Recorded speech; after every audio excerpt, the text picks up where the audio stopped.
This is a 6-axis development. Coming at you with a kind of a trigger view on my personal pistol here. I've got the Velox Armament enhanced trigger for the P320. We're going to go ahead and talk about that, talk about its trigger pull, its features,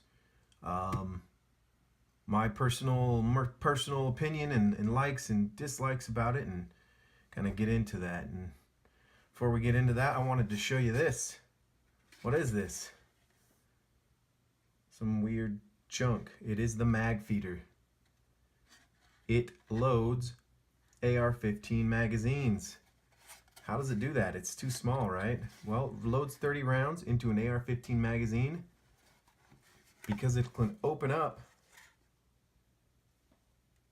to load the full 30 rounds like you've seen on other magazine loaders. So if you're interested to learn more on the mag feeder and helping it come to market, it is on pre-launch sale right now, and you can grab it at a great deal. So hit the links in the description and check it out if you're interested.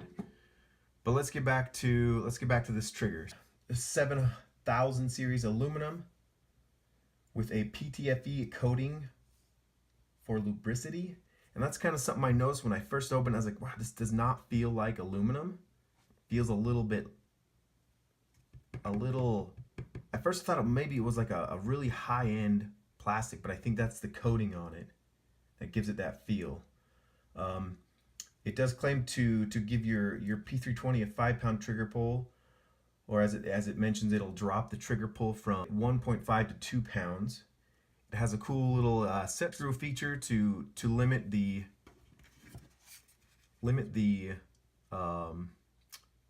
after the break how far it'll pull. First off, this is clear. We are completely clear here. But it does have a neat little set screw that'll keep it from traveling any further than you set it. So I've set it to only travel to the brake, and then it stops there. A cool feature they didn't talk about on the site. I don't know if it's a feature, but the stock trigger weighs 0.6 ounces, while this aluminum trigger is 0.2 ounces. The design of it's pretty awesome. I love the features, the little side lightning cuts you might call them on the side. I do like the feel of the trigger in the hand. Definitely something that enhances the trigger, even more so than the stock trigger on the X series pistols. Something about that edge, it's rounded on here. It's got that slight radiused edge, but perhaps it's the texture on the trigger and that a little bit slightly more defined curve to the edge of the trigger. But it feels great, looks great. Having done everything I've done the trigger pull tests, I'm keeping the trigger. It's a great feeling trigger. I have yet to shoot it. This pistol, it's a good note. This pistol has not been shot, hasn't been broken in at all. So the numbers will be a little high. Let's actually go ahead and get into that. I did do some trigger pull tests with the same trigger gauge, this cheap Wheeler trigger pull scale. If you have any feedback on this one, let me know in the comments. I am not sure it's quite accurate.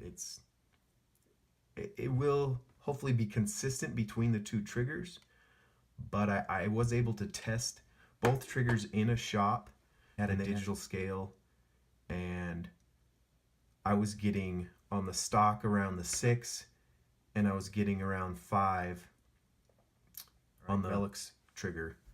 But that was 2 different people doing the trigger testing, 2 different days.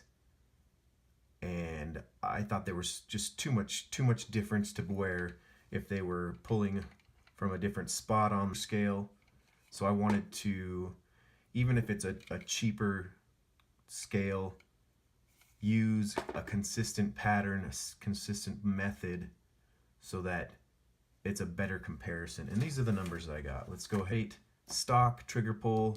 You know, at first I thought I was pulling it wrong. This is after doing trigger pulls for the X5 stock and everything. This is after getting used to the scale. 8 pounds, that was something I was consistently getting. And then, like I said, that's really a 6. That's really a 6 pound. I think this scale is just off. So I'm kind of taking this as in a better quality scale, these would come around to the 6 pound mark instead of that 8, because that's what I was getting at the shop on the digital scale.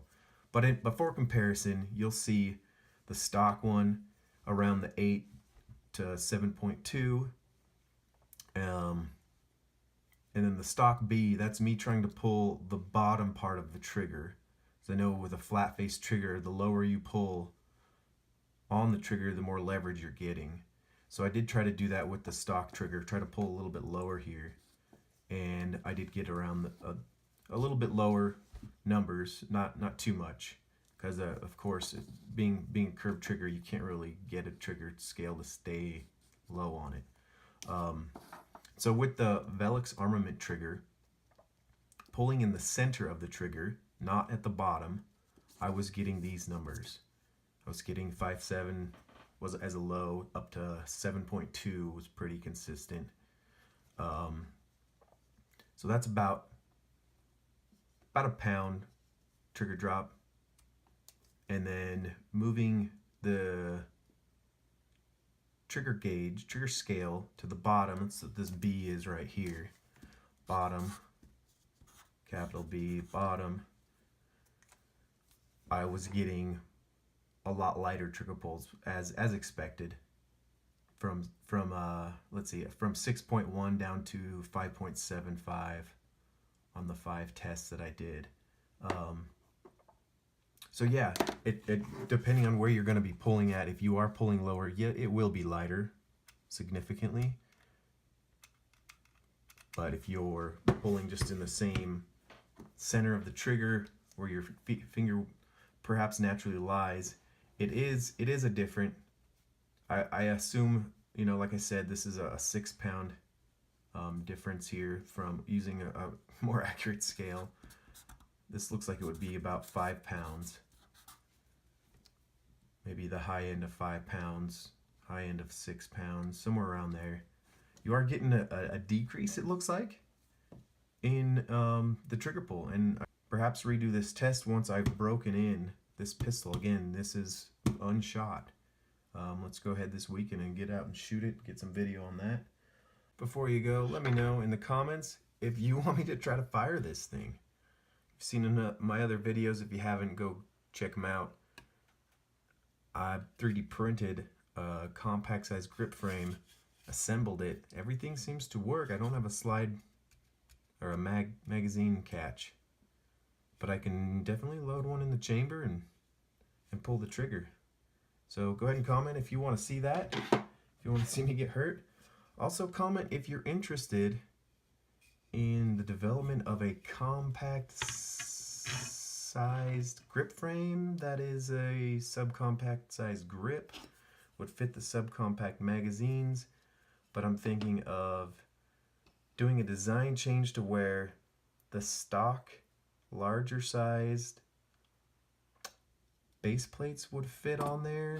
Comment below if you want to see further development on this, or maybe me shoot through a 3D printed grip frame. I kind of want to do it, but I don't want to get hurt at the same time. Check it out.